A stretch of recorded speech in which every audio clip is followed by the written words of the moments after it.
Hi, everybody. I'm Mr. Zebarth. This is our BBN video production class, and we're having our camp this year, our summer camp, and we're connecting with our guest speaker, Chris Mars Piliero, and he should be accepting here in a second. Let's stand by. Here we go. He's going to be here. I hope. Wait, what? I don't see his. Hi. Oh, here we go. Here we go. Oh, wow. There he is right there. Right there. Yo, Chris Mars Piliero. How are you? I'm good. How are you guys doing? Excellent. Yeah. All right. Hey, so I want to introduce everybody to Chris. Somebody just asked me how we even got you, Chris, here to be a guest speaker. So I've known Chris for many, many, many years. He used to be in this very fabulous hot punk rock band called Up Syndrome. Ooh! And I worked with Chris when I was in when I worked at Nitro Records, and so we've known each other for years. And then but Chris moved on to bigger and better things, and he used to hang out with thumbless A&R guys, and now he's hanging out with Britney Spears and the Black Keys, and I'm sure lots of other really cool people. Only thumb people now. I don't hang out with non-thumb people. I'm sorry. Hi. And I know Chris went to Chapman, went to the Chapman Film School. Yep. And then, Chris, I'm going to let you kind of take it from there, introduce yourself, maybe give some background to how you got where you were. I mean, just kind of from Chapman on. Okay. And then, yeah, maybe just introduce yourself a little bit more on what you've been up to as a director. Okay. Hi, everybody. Hi. Okay, so what have I been up to? Okay, so I went to Chapman University for film, and I was in a band called Up Syndrome. So after I graduated from college, I just did the whole band thing, wanted to be a rock star, and so I didn't really do anything with pursuing film or directing or whatnot. And I got to meet Sean and got to be in his presence every once in a while, which I was fortunate enough to experience. And then right around the time I was like, I think I was like 25, and I remember being at a show at this club called Chain Reaction, and I remember seeing someone who was 30 and still in a band handing out flyers. I was like, I don't want to be doing that when I'm 30. I want to be directing. That's what I wanted to do. So I actually, we put like a year left on the band, and I bought a couple of cameras at the time. We were still shooting. There wasn't anything digital actually at the time. So I bought this camera called the DVX 100. I bought 2 of them, and it was on mini DV, which I don't even know if you guys know what that is anymore, which is crazy to think that like doesn't really exist anymore. But so I bought a couple of cameras, and the cool thing is that being in a band actually, it all kind of came full circle, because I went to college for film and for directing, started the band, got really obsessed with the music and wanted to do a band thing. Then once it came back around, the fact that I was in a band, I actually made some connections through that. And once I stopped the band, I immediately started shooting documentary work for bands, because a friend's band actually ended up getting signed by Warner Brothers Records. And so their manager was like, hey, I heard you're filming stuff now. I need a cameraman for this concert. So like the first gig that I did was for My Chemical Romance and The Used. I think it was the first or second year of the Taste of Chaos tour. And then from there I went and I flew to New York and I shot another concert, and then I was behind the scenes on a music video, and then that just kind of all rippled, and I started just doing a bunch of stuff shooting bands, whether they're on the road, whether they're in the studio, on set for music videos. And then gradually through relationships with different labels and yeah, through the different people that I met at the labels and whatnot, and building those relationships, I finally got a chance to submit an idea to direct a music video.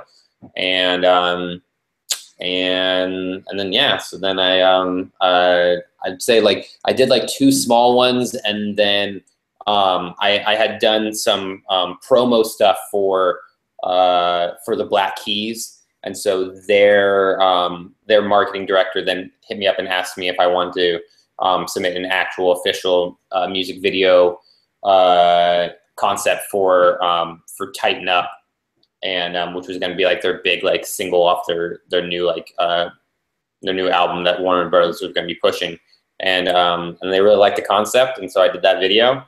And it ended up winning MTV VMA for Breakthrough Video that year, and and then yeah, then I just started directing music videos, and then that's led me to this year I directed my first series for Legendary Studios, and then right now my brother and I are writing a script for Legendary that's most likely going to be a movie. And but it's still in the early stages, so I don't have a whole lot to say about that. But that's what I want to be doing. I want to be doing movies and TV shows and whatnot. So everything kind of led itself in a kind of domino effect, and that's that. Okay, so Chris, what's kind of interesting about your story is you said you were going to Chapman, you were going to school while you were in the band, right? Yep. Is that correct? So but then it wasn't. But you said that it was your band connections and who you met there that kind of led to this. Yep. So why? I mean, were you not like why didn't that come from Chapman? Why didn't that come from your work at school? I don't know. It's a good question. I think that like I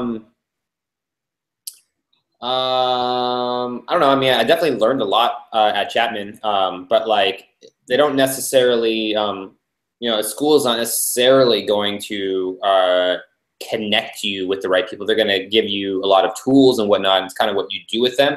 I would say maybe I didn't take advantage of maybe some stuff that was there at the time. I would say that now Chapman has a whole lot to offer their students in regards to furthering their careers. I mean, they basically have like a mini studio on their campus, and they also started their own movie production company. Yeah, so yeah. They're actually making they're making movies now with alumni and whatnot. So I would say even more, especially now, I would say they definitely have ways of connecting their students into the industry. Back then, they probably did. I probably like I really enjoyed my college experience, and I got a lot out of it, but I probably could have paid a little more attention. So no, really. So I mean, like I don't think I really utilized like the internship that I did was I interned for this like public access. I don't know. You probably remember this, Sean. ROV, which was like a music video public access show. Yeah. Okay. Yeah. So that's what I did for my internship. So like I could have like put a little more effort and like tried to intern at like an actual studio or television network or whatnot. But I just did that because I was kind of, I was really into music and whatnot. So I was just like, oh, I kind of want to do that. And then even my what's it called? Like my thesis or my thesis film when I graduated was a music video for Up Syndrome. So I didn't really like, I didn't do as much as I could have on my end to really like get into the directing thing. I was kind of balancing the music love and the film, just kind of finding that middle ground. Well, and Chris, I think it's a really good point that you bring up, which is schools will provide you with a lot of opportunities, but it's really up to you to take advantage of those opportunities. And just because you get into, I don't care what school, Chapman, USC, you could get into the top school, and but it's up to you to go out and find those opportunities, to take advantage of those opportunities. Those aren't going to be handed to you. Correct. Yeah, absolutely. Yeah. And I'd say it's really important too when you're in school, like to like kind of form I don't know if alliance is the right word, but create like your team, create like your crew while you're there. Again, like I was kind of more focused on my music, so I didn't really like do any of that. But there's a handful of people that I work with now that on a regular basis that are Chapman alum as well, or alumni, from like years after me. But so we all work together. But like a lot of them that I work with are actually from the same year together, and they actually did a great job of like they created like their crew while they were at Chapman, and it continued on past Chapman. And I think that really like benefited them because people found what they wanted to do. And so together they were constantly able to work together. You know, if one guy wanted to be a director, one guy wanted to do set design, one guy, was really into sound. One guy was really into being a DP and whatnot. This is like a group of friends that all wanted to have a career in the industry, but they all found their little niche. And so together they just kept on furthering their career as a unit, which is pretty cool. That's what we're trying to do right here in high school, Chris. We're trying to do that in high school. Hey, so you had a chance to watch, I think, our last episode from last year. Can you maybe watch the whole thing? Maybe talk about some things that we did well and some things that maybe we could improve?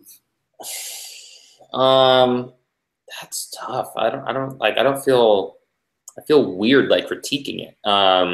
Don't feel, it's okay. It's I don't even know what to critique exactly, because like what I would need to know from you guys, like what your objective was with it. Because I remember being in high school and making like the news videos and whatnot. So, but like this was like a 20-minute segment. Like how often do you make 20-minute segments? Is that like a regular thing, or like what was it that I watched exactly? Okay, so it's every 2 weeks, and it's it's every 2 weeks. It gets shown to the entire school. We have about 36 to 3,800 students, kind of depending on the year, and it's a mix. It's like a news magazine where we do news stories, feature stories, but we also do public service announcements, to let students know what's happening on campus. So, I mean, all of the work, we want it to look professional, right? We want it to look and sound professional. We want to tell good stories, whether it's more of a creative PSA promoting an upcoming dance, or whether it's a feature on a student at school, or whether it's a news item. Okay. I think there should be more. The host. I don't think there's enough of the host. It doesn't have like a through line to it. I feel like if you're creating like if you want to be creating like a 20-minute like little entertainment news show, whatnot, I feel like you should check in more with the hosts throughout it, because I felt like there was like times there where like a long period went by, and then I saw like those three kids again, and I was like, oh, okay, so they are the hosts.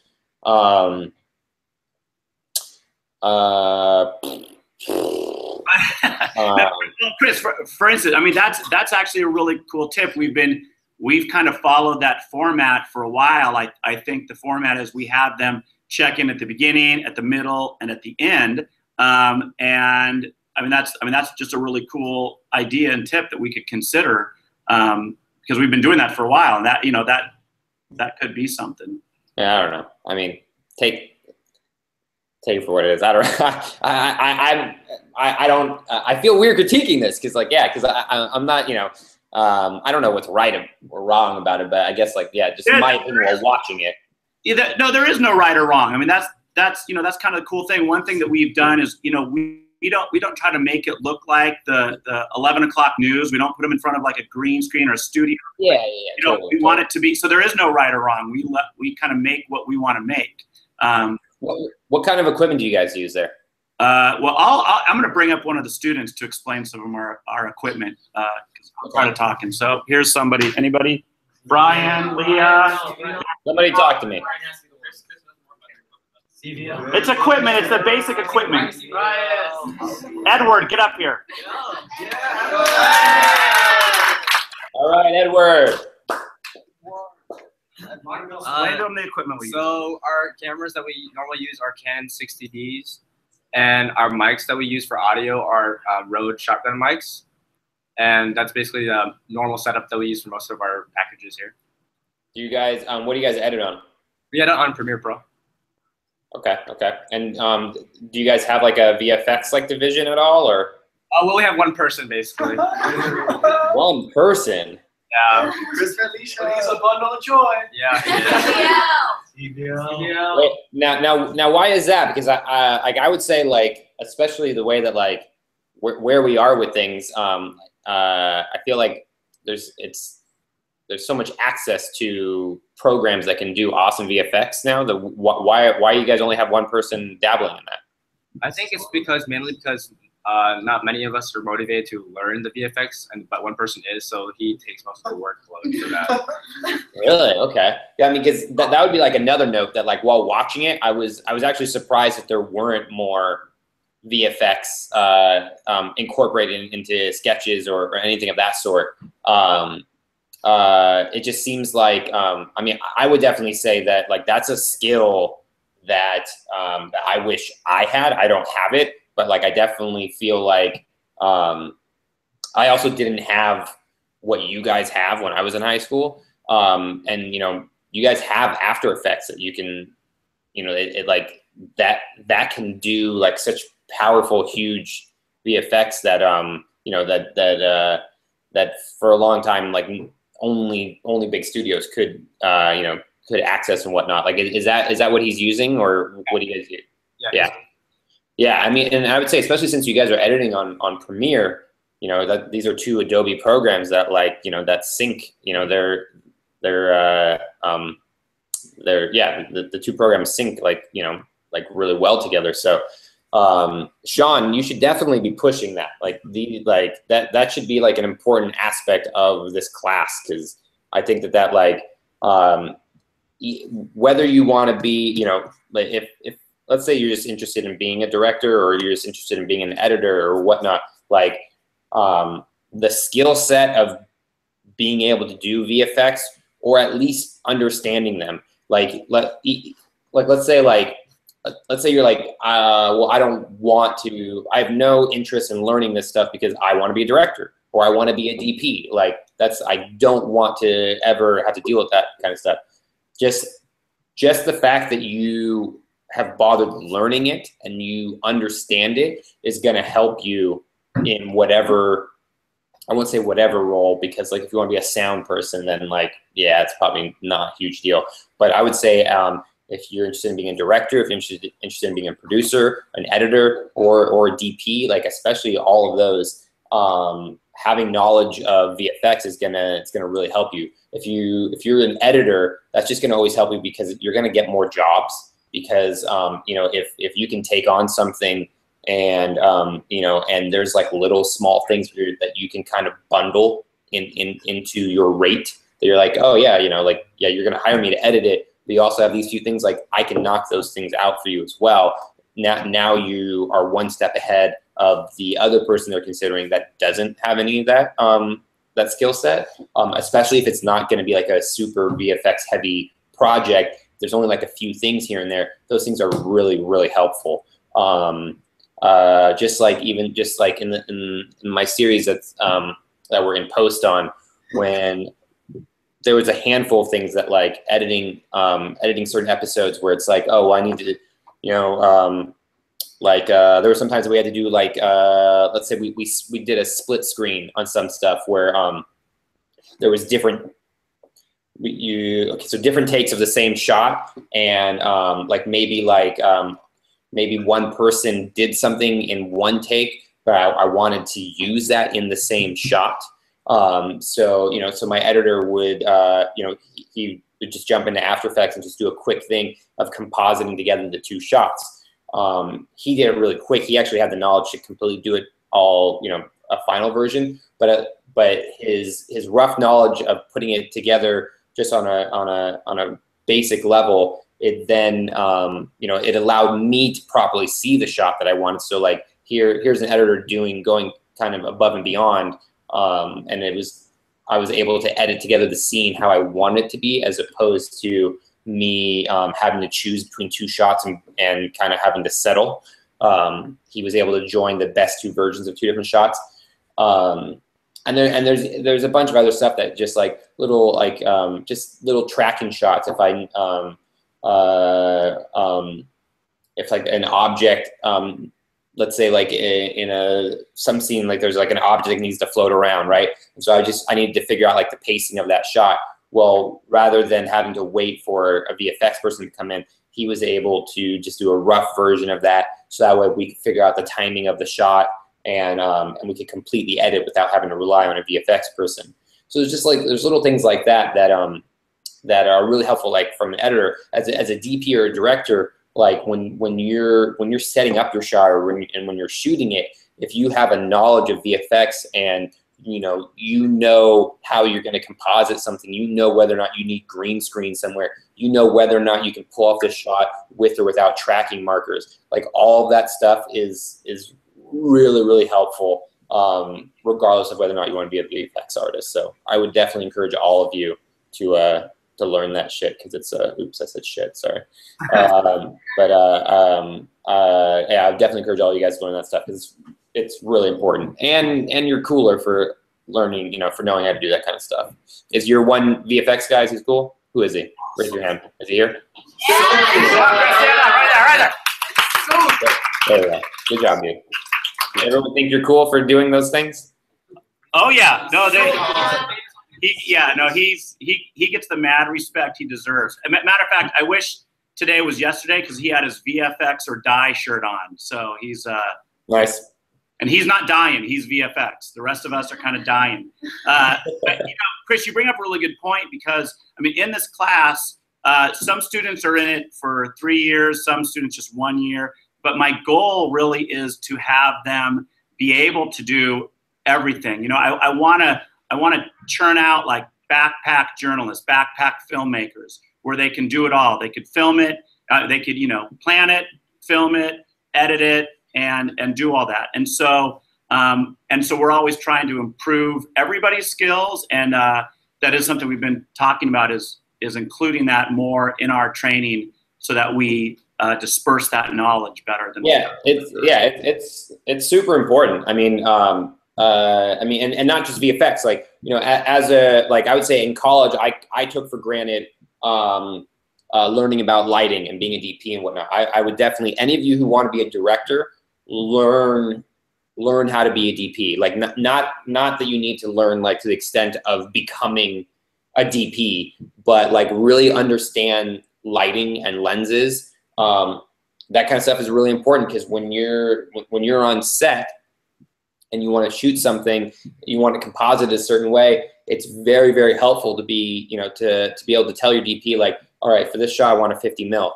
And let's adjust this lighting. If we could bring in a key over here, like different things like that, where if you don't know that stuff going in, you learn it as you're going. That's what I did, because I didn't really again, I didn't super pay attention to a lot of things in college.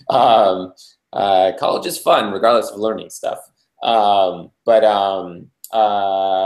Like I think I took one DP class, I think as a cinematography class. I think it was required, but I didn't do other than that. And I just was bored with the class. I didn't pay super attention. But after the fact, I really wish I did, because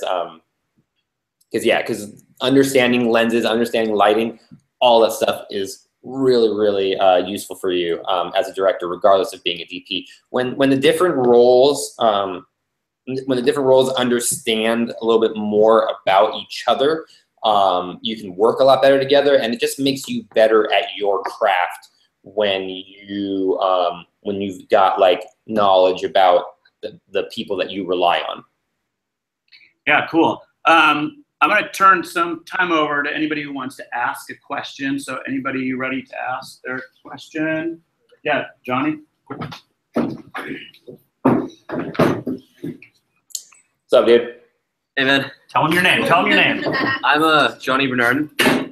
And just sort of a general question. What do you like most about what you do?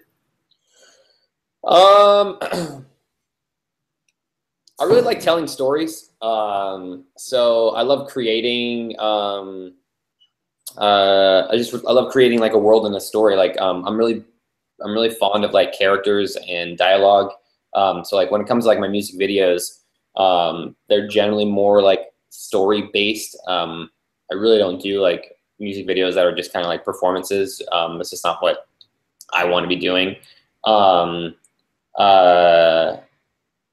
Yeah, it's fun to like come up with to come up with a story and just kind of and to see that come to life. I don't know. I mean, it's you know, there's something about it that's just like a lot of fun. I've always enjoyed like you know, picking up a camera and just kind of fucking around with Sean. Is that right? I'm sorry if I'm cussing every once in a while. Sorry, Sean. Just messing around with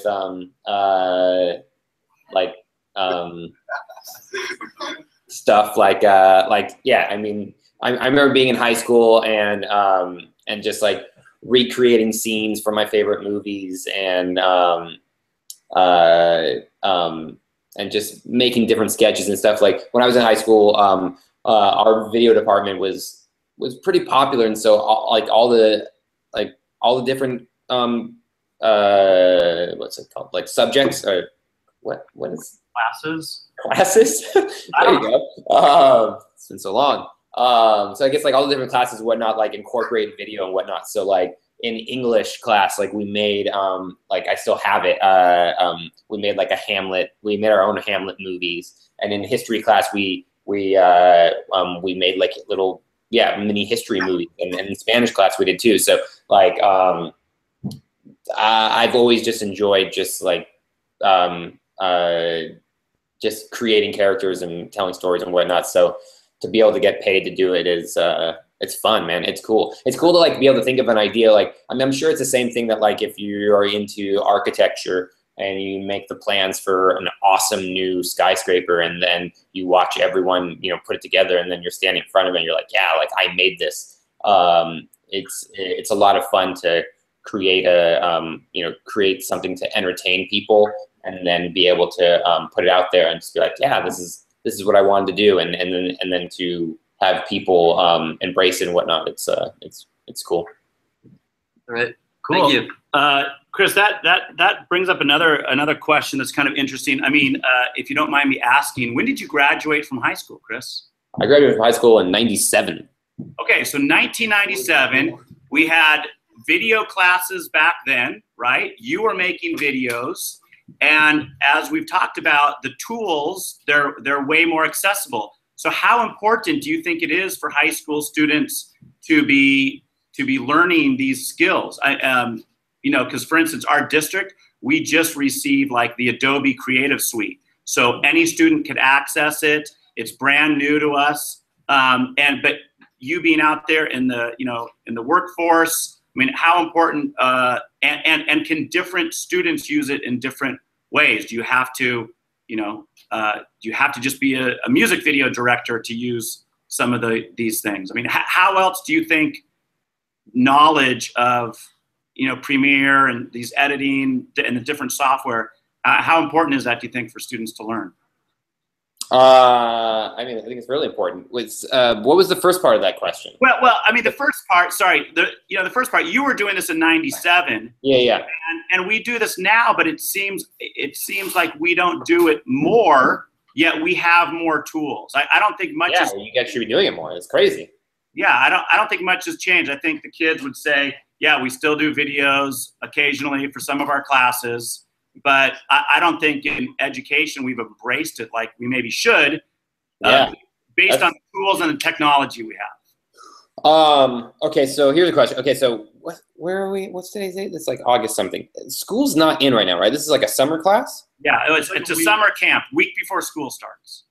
It's a week before. Okay, but you said you do this every 2 weeks. So have you guys been doing this since school was going on? And No.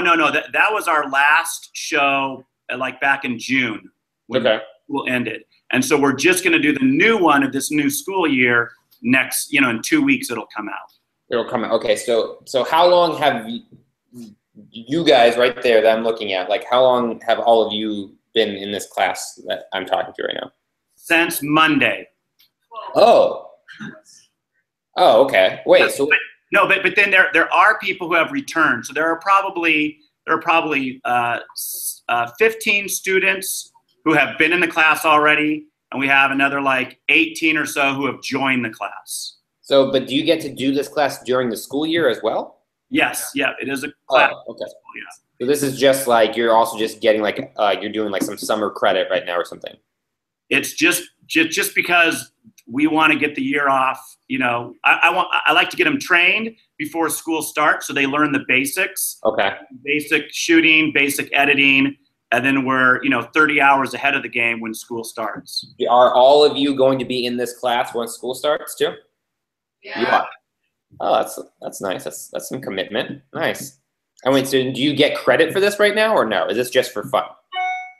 It's for learning. It's for learning. Friendship.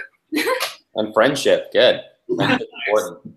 Right on. Okay. Anybody else have any questions? Corey, come on. Oh, Chris, were you gonna say something? I was going to say that is this all you guys do? Is this is all your attention put into this 20-minute thing like every 2 weeks? Yeah. You mean yeah? I mean for the class, that's our BBN. That's the show. It's called BBN, and that's what we mainly do. That's the product that we all work on, and then we put it out every 2 weeks. Yes. Well, but how many of you want to be in broadcast journalism? Okay, so we got one hand. So then why is there not more attention being like? How many of you want to be doing stuff for like TV shows, like dramas, comedies? And how many of you want to be like making movies? And then what do the rest of you want to do that aren't raising your hand? Want to be mimes?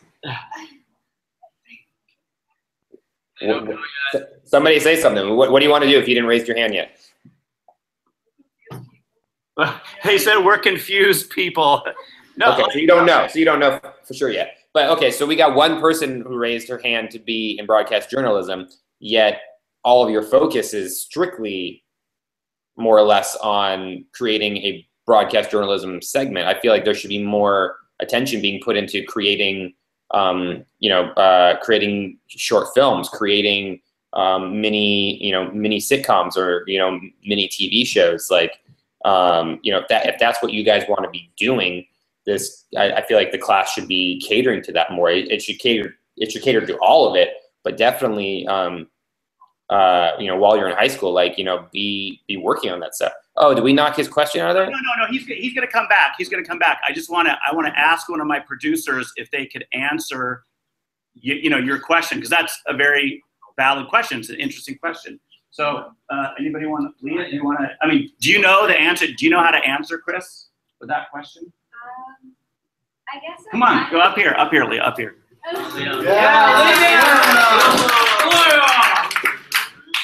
So, Hi. If you saw from our videos, we don't just do like news. We also let people do creative videos, and we try to let people do what they'd like to do. But for our program, we show it to the schools, so we don't show the short films that some of our students make. I know some of our students participate in competitions, or they make short films on their own time. So we just don't do that as a class, because as a class we try to focus more on broadcast journalism, because our episodes try to give them an idea of all the different types of videos that they can make. They can make news, creative, public service announcements. So I think that's why we do it the way that we do. It also gives them a chance to see how anchors work.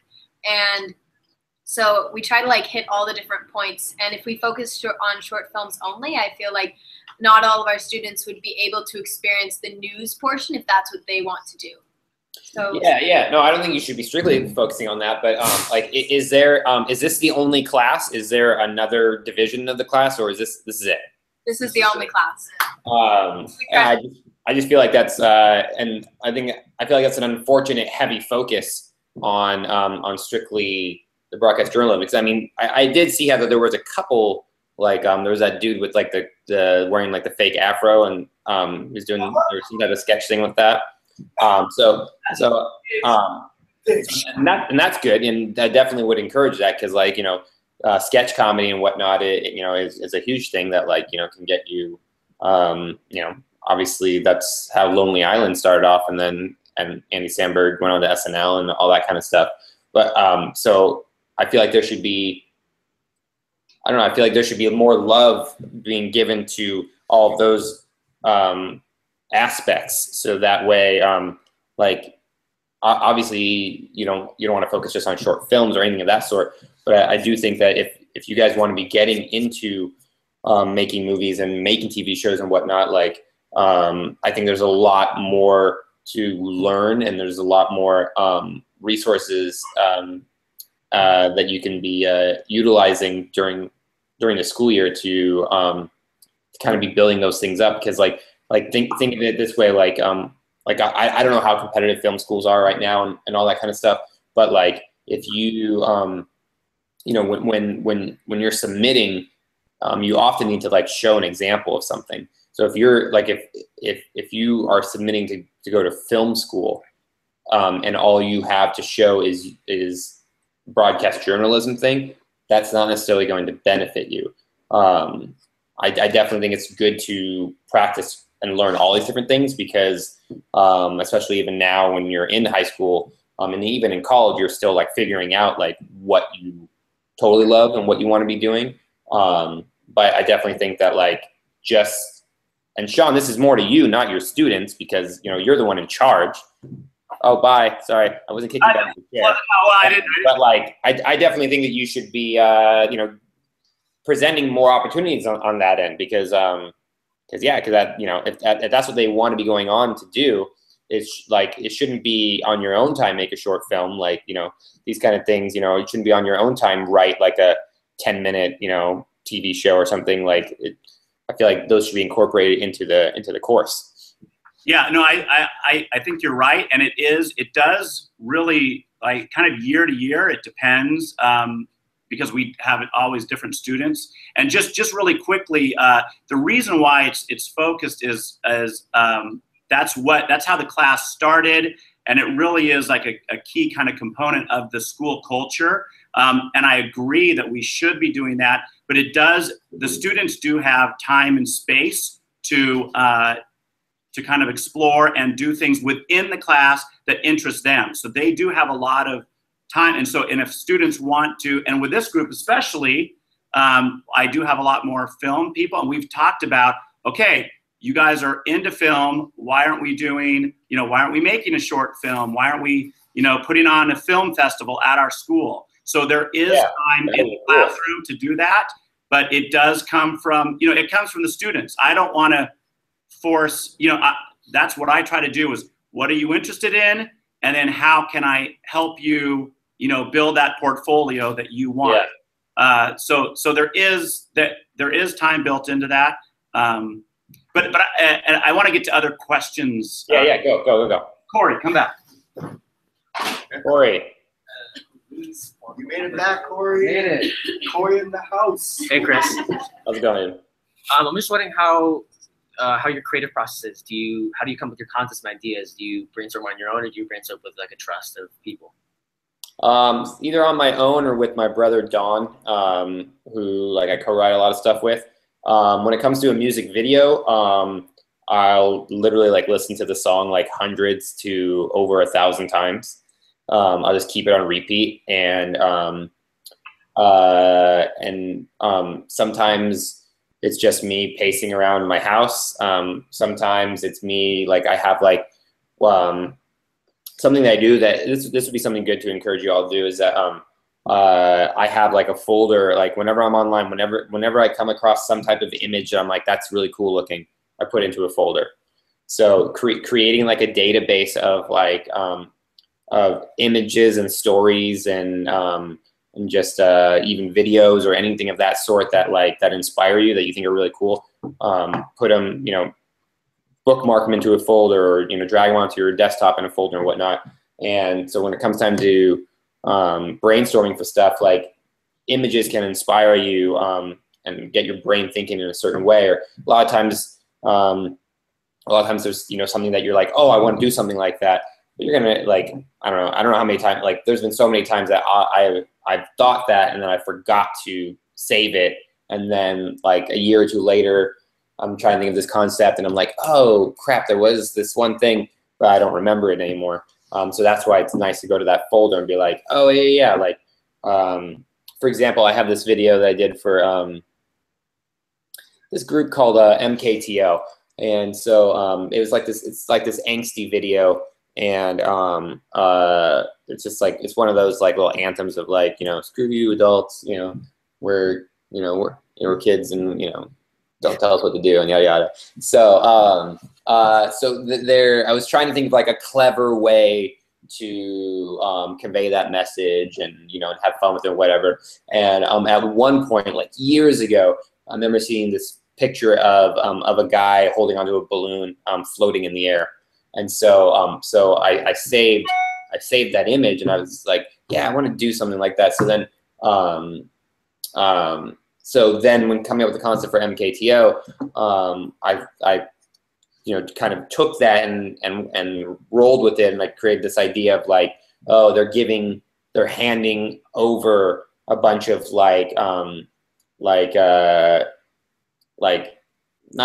not demonic, but like they're handing over, like they hand over these balloons that kind of have their own they're kind of alive in a way. So basically what they're doing is they're going around and they're handing balloons to all these adults that like are standing in their way, and the balloon string like wraps around their wrist, and it takes all of the adults, makes them go flying into the air.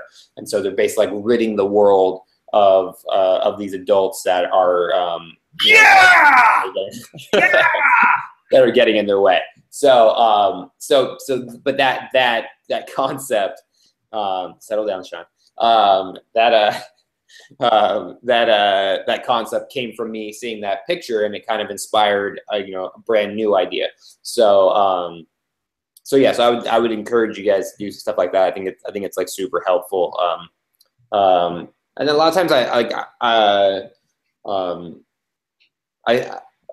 feel like late night creative sessions are really effective on the brain. I don't know, a lot, like I like watching stuff and viewing, either whether it's viewing pictures or watching movies or whatnot late at night. And then like I feel like going to sleep right after like being creative like gets your brain to like dream about certain cool things. So a lot of times, like I'll wake up either in the middle of the night or in the morning and be like, oh, okay, I got my idea now, because like I kind of like almost like it's almost like feeding your brain right before you go to sleep to kind of like encourage your brain to like dream about crazy shit. So cool. Anybody else? Any other questions? Yeah, come on up, Dustin.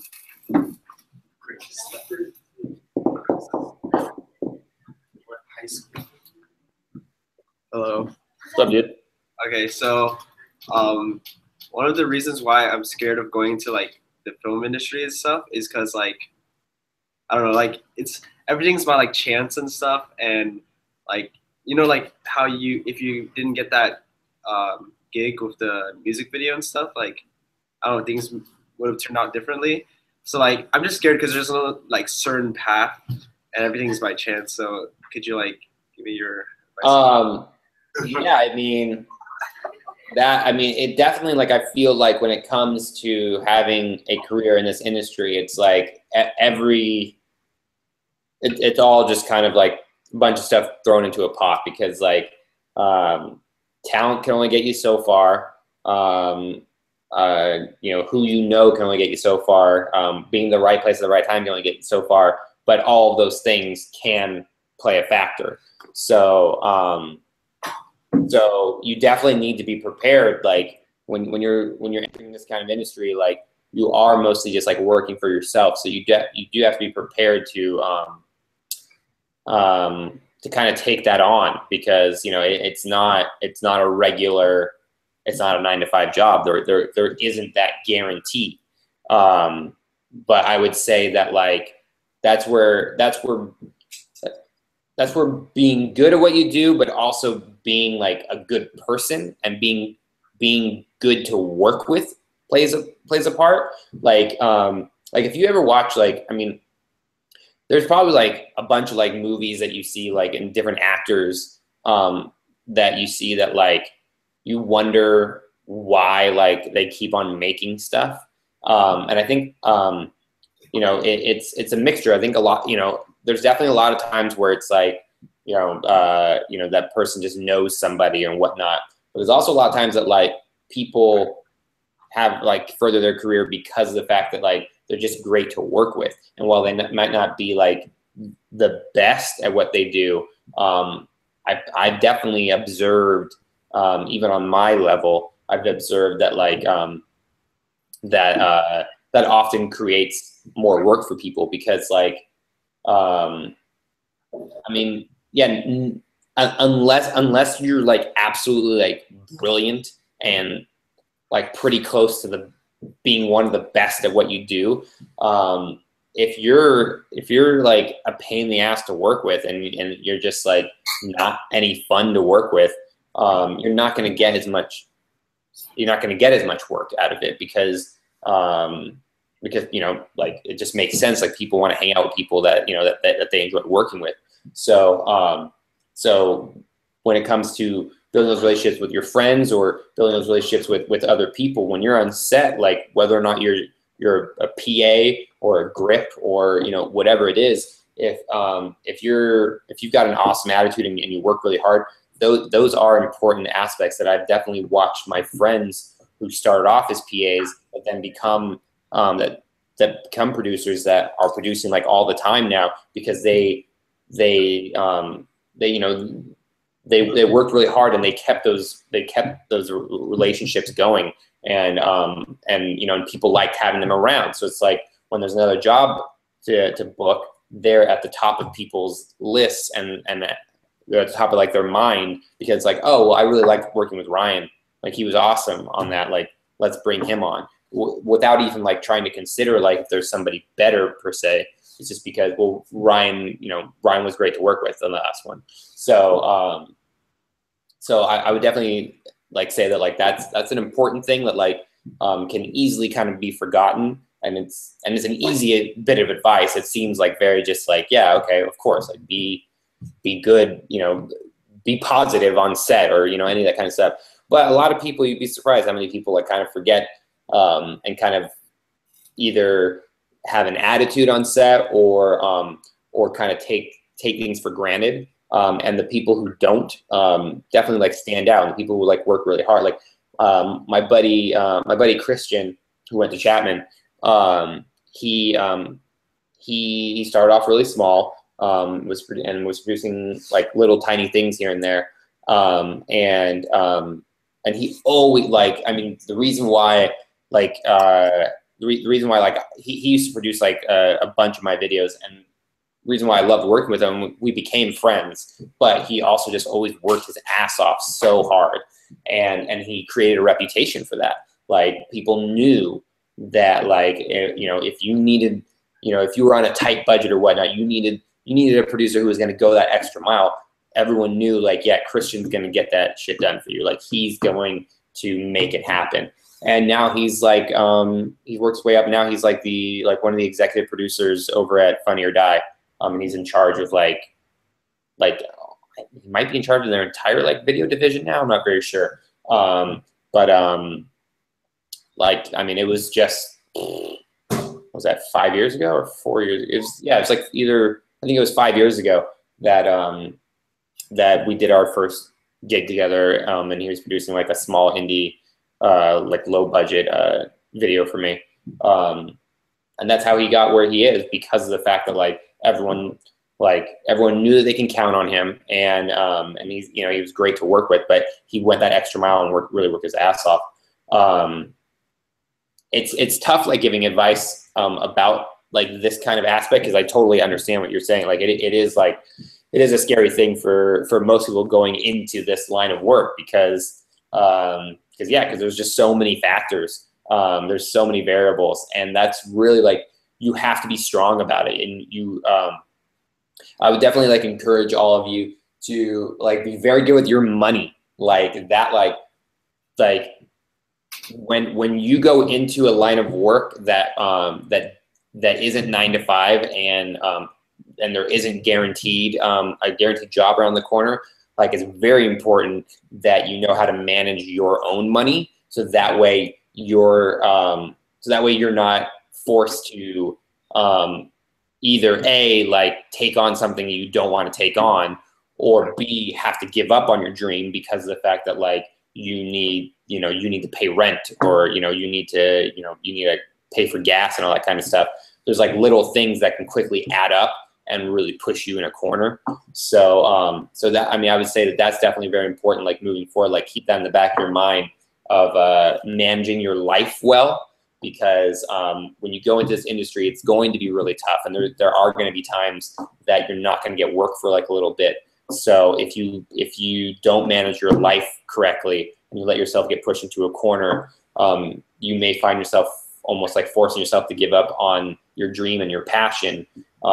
That's really unfortunate, and that would really suck if that happens, because and it would suck if it happens because of the fact that like you just you didn't plan accordingly. So I would definitely say that like in life there's so many things that you don't have control over. So don't let that scare you about getting into this industry, because there are a lot of jobs, there are a lot of opportunities. You just have to plan your life correctly and be prepared for ups and downs. But as long as you go in with that mentality, like maybe you want to be director, maybe you want to be a DP or something, but like maybe that's not like what's being offered to you at the time. But like if you want to be in the industry and you want to continue with that, just be aware that like there are plenty of jobs. Like maybe you're gonna have to grip, maybe you're gonna be PA, maybe you're gonna be a line producer for a little bit, maybe you're gonna do these kind of things as you're figuring out your stuff. Like I have a friend who was doing just like assistant editing, but she wanted to be a director, and now I mean she was doing that for years, and like now she's starting to direct stuff.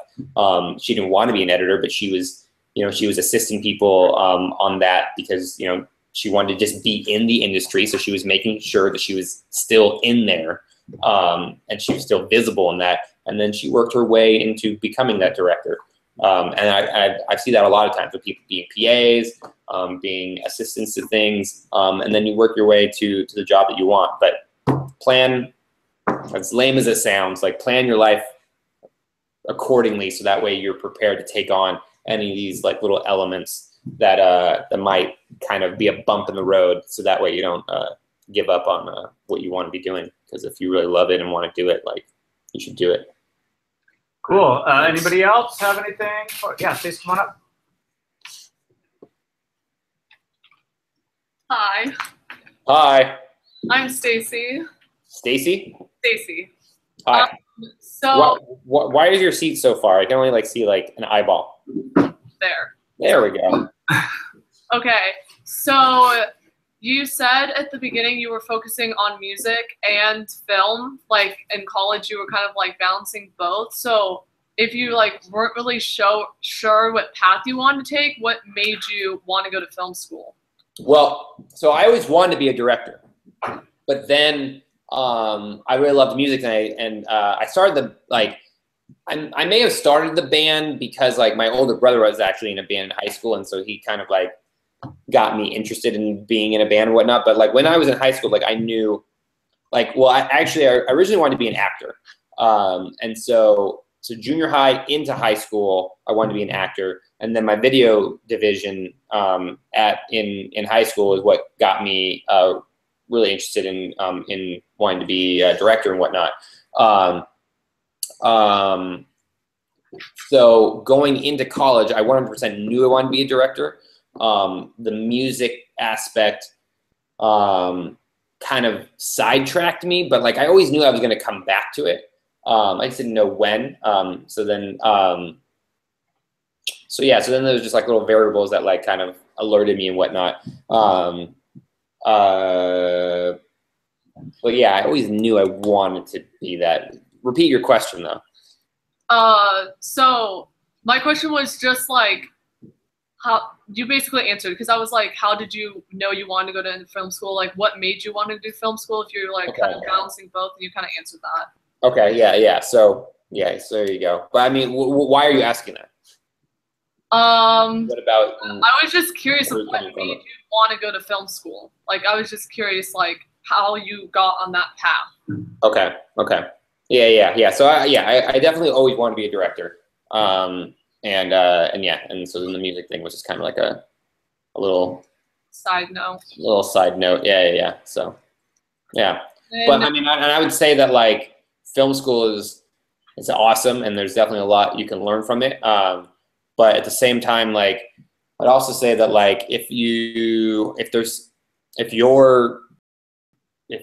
going to go into college, are you a senior or what are you? I'm going to be a senior. You're going to be a senior. So this year, as you know, as you prepare for college, when do you apply for college? That's not yet. Coming up? Yeah, this November. This November you do. Okay. So are you figuring out whether or not you want to go to film school? Yes, I'm figuring that out right now. And so what are you debating? Like where I want to go to school, like what, like, do you suggest staying in California or is for film school? There's lots of very good schools in California. So what are you considering? In California or out of state? Wherever. Talk to me, Stacy. Okay. I've been looking at Texas University of Austin, which has a decent film school, because I want to go out of state, but then I know that California like is where the industry is, so like that's what I'm debating. Yeah. Yep. Well, I mean, yeah, that's definitely very true. I would say, I mean, I feel like the top, what is considered the top school? The top school is like film. USC, UCLA, NYU. And is yeah, I mean, obviously USC and UCLA are obviously California. New York, New York has a lot going on in the industry as well. But I mean, I would say that like the heart of it would be in LA. And if you are out here, it does help you, kind of plant your feet with creating like that crew that, and that team of people that you're going to, hopefully go on to continue working with. I'm sure there's great schools that, I'm sure Texas has a fine whatever department and whatnot, and I'm sure there's plenty of other schools not in the area. Yeah, I mean, I'd say there's a lot of benefit to going somewhere out here for sure. Like I said, like Chapman, like created their own, like they have their own like backlot basically. I mean, if you go to Chapman, they have sound stages, they have motion capture, they have ADR rooms, they have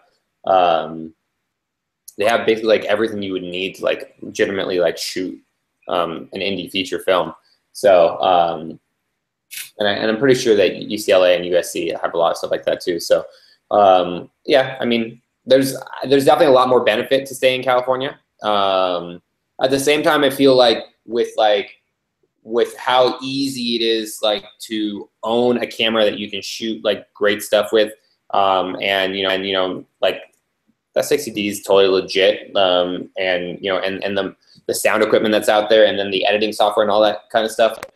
You don't necessarily need to go to film school. There's lots to learn, for sure. But then there's also just straight up courses you could take. Like if you're not going to film school, that there's directing and editing and cinematography classes that you could take.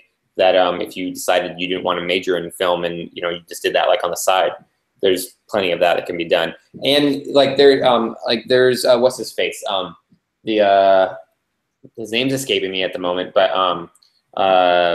the Kings of Mumblecore. Hang on, what is his name? The Duplass brothers. One of them recently spoke at Sundance and was just saying like how much he just like encouraged everyone to like on the weekends like grab your friends, pick up a camera, like start shooting a movie, like just go out and do it. And I think that's like super important. Like I think that like like I said, like I unfortunately didn't pay enough attention in college as I should have. But where I've learned everything is by like doing it, by just getting behind the camera and filming stuff, editing stuff, working with actors, working with talent. And that there's so much to learn by actually doing stuff. And so that's kind of what I was trying to get at in regards to the fact that there's so much focus seeming to be like with the broadcast journalism of the class, because I feel like you're going to learn so much by just doing like do that little comedy sketch thing, do that short film, write a TV show and shoot it. Like by doing these things, you learn so much, because you learn like what works and what doesn't work, and you also learn what you like. So and I feel like that's like really important. Your senior year in this class, you guys are really serious about it, and like going on to college and whatnot, like utilize this year to figure out what you like, because right now you might think you want to go down one path, but then you're going to learn something else. Like a lot of the guys that I know that, are big sound guys or even editors or whatnot, like they didn't necessarily think it's what they wanted to do or that they were going to love it. But when you get together a group of friends and you're working on different things, you try out the different things, you learn like, oh, like I'm really good at this. This is fun for me.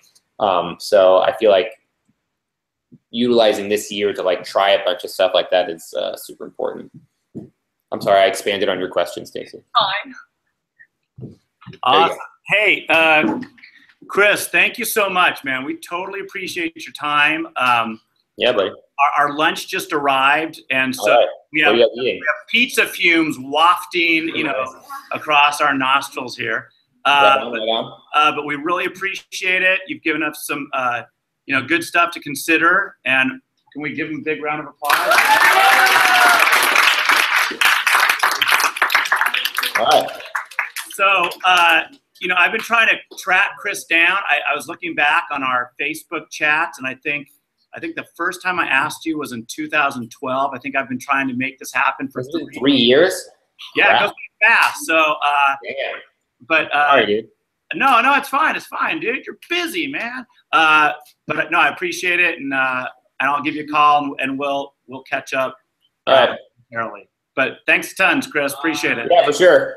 Bye, guys. Good luck with everything. Thus concludes this broadcast.